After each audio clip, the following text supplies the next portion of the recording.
जय हिंद दोस्तों, मैं सेबी पंजीकृत सलाहकार नहीं हूं। यह वीडियो केवल शैक्षिक और सूचनात्मक उद्देश्य के लिए बनाई गई है। एसबीआई का जस्ट अभी अभी आ रहा है रिजल्ट, जस्ट अभी अभी आ रहा है। मैं भी नहीं देखा हूं कितना डिविडेंड है, क्या है। हाँ, यहाँ पे तो चलिए डिविडेंड दिया है।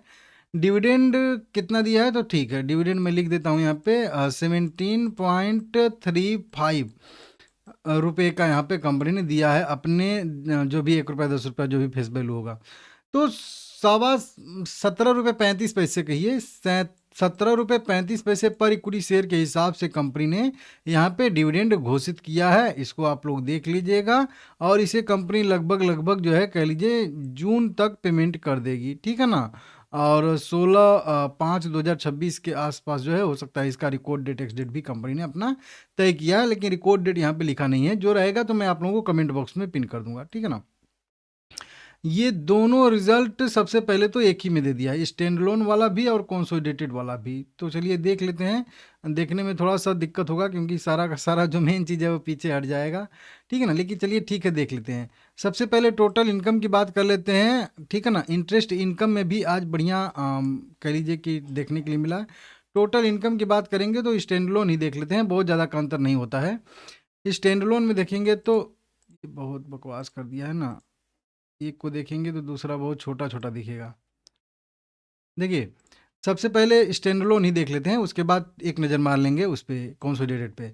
टोटल इनकम इस बार जो कंपनी को हुई है वो 1,40,000 करोड़ रुपए की हुई है। पिछले बार भी 1,40,000 करोड़ रुपए की थी और इसके सेम क्वार्टर में ज़्यादा थी, 1,43,000 करोड़ रुपए के आसपास थी। 100 वाला मैं छोड़ दे रहा हूँ क्योंकि उससे कोई बहुत ज़्यादा मतलब नहीं है जिस कंपनी का। और इंटरेस्ट इनकम में भी देखेंगे हम लोग यहाँ पे तो अच्छी खासी बढ़त देखने के लिए मिल रही है। ऊपर के साइड में देखोगे तो आप लोग, ठीक है ना।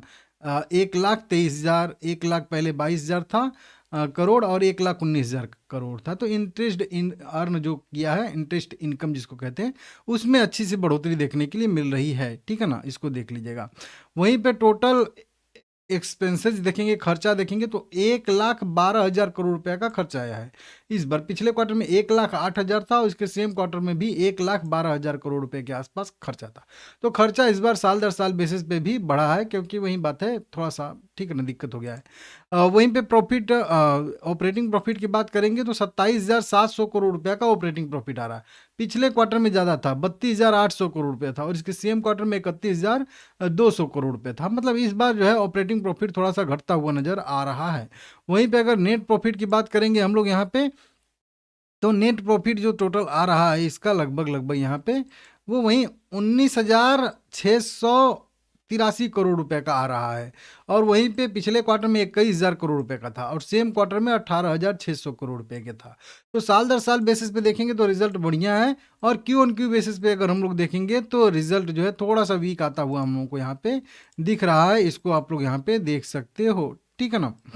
वहीं पे अगर हम लोग इसका कंसोलिडेटेड वाला रिजल्ट भी देखेंगे तो कंसोलिडेटेड रिजल्ट में भी लगभग लगभग सेम टू सेम इसी टाइप का यहाँ पे स्ट्रक्चर देखने के लिए हम लोगों को मिल रहा है कि वही 19,000 20,000 करोड़ रुपए का प्रॉफिट हुआ है। पिछले क्वार्टर में 21,000 करोड़ का था, और इसके सेम क्वार्टर में भी लगभग 20,000 करोड़ रुपए के आसपास था। तो साल दर साल बेसिस पे ठीक है, थोड़ा सा कंपनी को नेट प्रॉफिट ठीक ठाक हुआ है। लेकिन अगर हम लोग इसके पिछले क्वार्टर से कंपेयर करेंगे थोड़ा सा दिक्कत है। अर्निंग पर शेयर भी ठीक ठाक हम लोगों को देखने के लिए मिल रहा है, इसको भी आप लोग देख लीजिएगा। और उसके बाद अगर हम लोग इसका जो वो देखेंगे एनपीओ ओनपीए, तो ग्रोस एनपीए देखेंगे तो थोड़ा सा कह लीजिए कि कमी देखने के लिए मिल रही है। एनपीए में 73,450 करोड़ हो चुका है, जो कि 73,600 करोड़ था, और उसके बाद 76,800 करोड़ था। ग्रोस यहाँ पे नॉन टोटल जो है नेट एनपीए की बात करेंगे तो 18,800 करोड़ हो गया है। पिछले क्वार्टर में कम था, 18,000 करोड़ था। सेम क्वार्टर में ज़्यादा था, 19,600 करोड़ था। परसेंटेज वाइज देखेंगे तो ग्रोस एनपीए अभी जो है लगभग 1.5 पे आ चुका है। पिछले क्वार्टर में 1.57 था जो ज़्यादा था, और इसके सेम क्वार्टर में तो 1.82 था जो कि और ज़्यादा था। ग्रोस यहाँ पे नेट एनपीए की बात करेंगे तो नेट एनपीए इसका जो है 0.39 पे है। पिछले क्वार्टर में भी इतना ही था और इसके सेम क्वार्टर में 0.47 पे था। तो 0.47 से एनपीए घट के जो है वो 0.39 पे आ चुका है। एनपीए मतलब गिरावट देखने के लिए हम लोग को अच्छी खासी मिल रही है, तो इसको देख लीजिएगा आप लोग। अर्निंग पर शेयर भी साल दर साल बेसिस पे बढ़ा है और क्यू ऑन क्यू बेसिस पे घटा है। तो ये कुल मिला के इस कंपनी का आ रहा है रिजल्ट, इसको आप लोग देख लीजिएगा। अनुमान भी इतना ही था, लगभग 20,000 करोड़ रुपए के आसपास का ही, तो न्यूट्रल ही आया है। मार्केट कैसे रिएक्ट करता है वो देखना रहेगा।